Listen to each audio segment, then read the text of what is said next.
Hi, I'm Erica again, and this is my Unit 1 discussion board. The class I'm going to talk about is a reading and writing class that I taught at the ELI in the fall of 2015. It was a level 1 class, which is equivalent to the CEFR A1, so it was low proficiency, and the students were, like most of the students at the ELI, all international students who were interested in going to U.S. universities. As far as planning the class, I didn't have a lot of, the objectives were handed to me. The syllabus was pretty much handed to me. I had some leeway with classroom policies and assessment, but for the most part, the curriculum and the objectives and all that were provided. And the textbook, I didn't get to choose the textbook either. But I did plan my daily lessons, and whenever I teach a class, whenever I'm lesson planning, I try to incorporate PPP, present, practice, produce, which they talked about a little bit in the book, although I think the acronym was different. It was like PP, evaluate, assess, maybe.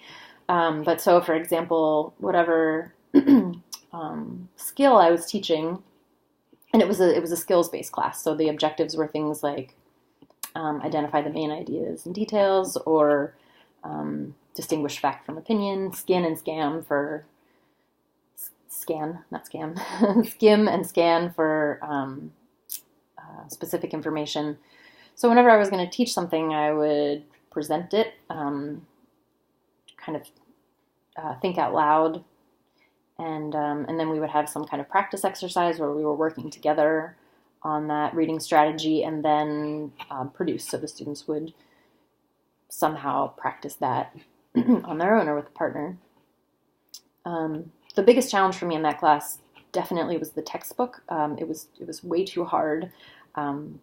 Professor Grisham talked in her lecture this week about how hard inverted sentences are, and I remember one of the first sentences in one of the first readings was, "Through the crowd walked a tall man." And this was A1, level A1, and I just remember thinking, God, that's a hard sentence.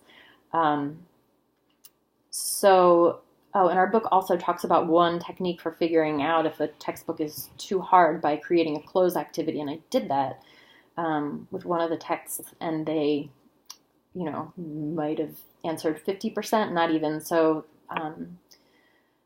they were at frustration level whenever we were in the textbook, and that was a lot of work for me because I had to find a lot of supplemental readings and do a lot of scaffolding. But that led to what I think was the biggest success in the class, which was I used 20,000 Leagues Under the Sea graded reader, which was a fun story and really at their level.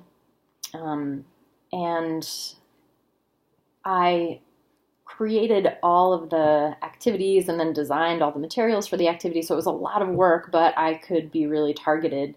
And that's how I achieved my objective. So whenever we were reading 20,000 Leagues, I was designing these activities that were about distinguishing the main ideas and details and distinguishing fact from opinion and, all of the objectives. That was a really fun book. And the final project was the students had to write a letter home. They had to pretend they were on the Nautilus and then write a letter to their family telling them all the things that they had seen on their adventures. So I got some really creative letters.